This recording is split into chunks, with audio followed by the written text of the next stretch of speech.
Brought to you by V-Guard, co-powered by Sensodyne and Vimal. పలుకులలో Kesari. Associate sponsor UltraTech cement. ఇక్కడ మనకి రాజమండ్రి రూరల్కి సంబంధించి కొంత క్లారిటీ మనకు వస్తుంది. టీడీపీ అభ్యర్థి బుచ్చయ్య చౌదరికి 5,795 ఓట్లు వస్తే చెలిపోయిన వేణుగోపాల్కి 4,885 ఓట్లు వచ్చాయి. ఆధిక్యం మొదటి ఈవీఎం ఓపెన్ అయింది. మొదటి ఈవీఎం కి సంబంధించిన అప్డేట్ అని ఆధిక్యం 910. వీరిద్దరి మధ్య ఉన్నటువంటి తేడా మంత్రి చెలిపోయిన వేణుగోపాల్కి 4,885 ఓట్లు వస్తే టీడీపీ అభ్యర్థి బుచ్చయ్య చౌదరికి 5,795. పోస్టల్ బ్యాలెట్ కాదు, అది ఈవీఎం కి సంబంధించిన అప్డేటే. సిసి ఆఫీస్ నుంచి మనకి సిఇఓ ఆఫీస్ నుంచి మనకి అందినటువంటి సమాచారం. నేరుగా పోలింగ్ సెంటర్ నుంచి సిఇఓ కార్యాలయానికి డైరెక్ట్ కనెక్టివిటీ ఉంది. ఒక ప్రత్యేకమైన యాప్ని సెంట్రల్ ఎలక్షన్ కమిషన్ క్రియేట్ చేసి తద్వారా మీడియా సెంటర్ కంటే ముందే నేరుగా సిఇఓ కార్యాలయానికి సమాచారం అందేలా ఒక ఏర్పాటు చేయడం జరిగింది. దాని నుంచి మనకి అందినటువంటి ఫస్ట్ హ్యాండ్ ఇన్ఫర్మేషన్ అది. దానికి సంబంధించిన ఒక్కసారి మన ప్రతినిధి ఎంపీ రావు గోరెంట్ల బుచ్చయ్య చౌదరికి వచ్చిన లీడ్ కి సంబంధించిన ఇన్ఫర్మేషన్ తో మనకి లైవ్ లో సిద్ధంగా ఉన్నారు. ఎంపీ రావు, ఏంటి ఏం ఇన్ఫర్మేషన్ ఉంది? 910 ఓట్లు లీడ్ అంటున్నారు, ఎలా వచ్చింది? ఫస్ట్ రౌండ్ అయిందా ఏంటి? మిగిలిన ఓట్ల సంగతి ఏంటి? ప్రీవియం నంబర్స్ కూడా వచ్చేసాయి కదా.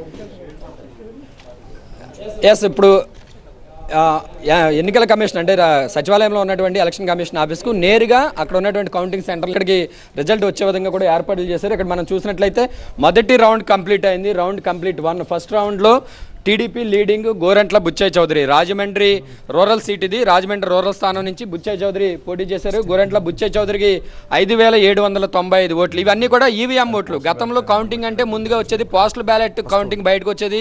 పోస్టల్ బ్యాలెట్లో ఎవరు లీడ్లో ఉన్నదనేది మనం జనరల్గా ట్రెండ్స్ అన్ని కూడా ముందుగా చెప్పుకుంటూ ఉండేవారు. కానీ ఈసారి మాత్రం ముందుగా ఇచ్చింది ఈవీఎంఎల్ కౌంటింగే పూర్తవుతుంది. 20 నుంచి 25 నిమిషాల్లో ఈవీఎంఎల్ కౌంటింగ్ పూర్తయిపోతుంది. ఆంధ్రప్రదేశ్లో 175 స్థానాలకి చూసినట్లయితే పార్టీ తెలుగుదేశం పార్టీ లీడింగ్లో ఉంది, ఒకటి టోటల్ ఒకటి.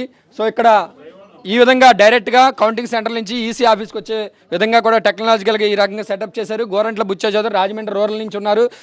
మొత్తంగా ఈయనకు వచ్చినటువంటి ఓట్లు చూసుకున్నట్లయితే 5,795 వచ్చినాయి. ఆయన ప్రత్యర్థి, ప్రధాన ప్రత్యర్థిగా ఉన్నటువంటి చెల్లిపోయిన గోపాలకృష్ణ, మంత్రి గోపాలకృష్ణ, వేణుగోపాలకృష్ణకు 4,885 ఓట్లు మాత్రమే వచ్చాయి. మొదటి రౌండ్ పూర్తయ్యేసరికి గోరంట్ల బుచ్చయ్య చౌదరి 910 ఓట్ల లీడింగ్లో ఉన్నారు. సో మిగిలినటువంటి అభ్యర్థులంతా కూడా మైనస్లో ఉన్నారు కాబట్టి మనం పెద్దగా పరిగణలో తీసుకునే అవసరం లేదు. సో ఈ రకంగా మొదటి అంటే ఈవీఎం కౌంటింగ్ మొదటి రౌండ్లో మొదటి ఫలితం, అంటే ఇది ఫలితం కాదు, ఫైనల్ ఫలితం కాదు, రిజల్ట్ ఆధిక్యానికి సంబంధించి మొదటి ఆధిక్యం గోరంట్ల బుచ్చయ్య చౌదరి. ఎన్డీఏ కూటమి నుంచి టీడీపీ అభ్యర్థి మొదటి అభ్యర్థి లీడింగ్లో ఉన్నారని కూడా చెప్పుకోవచ్చు. ఇలా ఈ విధంగా ఒక్కొక్క రౌండ్ కూడా దాదాపు చాలా చోట్ల పూర్తవుతున్నాయి. 1 by 1 అన్నీ కూడా ఇక్కడ నేరుగా రిటర్నింగ్ ఆఫీసర్ ఎన్కోర్ సిస్టంలో ఎంటర్ చేయగానే నేరుగా ఇక్కడికి వచ్చే విధంగా కూడా మొత్తం ఎవరు ఎక్కడైతే ఎంటర్ చేస్తారో అవన్నీ కూడా ఇక్కడ డిస్ప్లే అయ్యే విధంగా కూడా పెట్టారు. సో మొత్తంగా అయితే పోస్టల్ బ్యాలెట్ కౌంటింగ్ కూడా అసెంబ్లీతో పాటుగా పోస్టల్ బ్యాలెట్ కౌంటింగ్ కూడా జరుగుతూ ఉంది. పార్లమెంట్కి సంబంధించి పార్లమెంట్ ఈవీఎం కౌంటింగ్ అలాగే పోస్టల్ బ్యాలెట్ కౌంటింగ్ కూడా ప్రారంభమైపోయింది.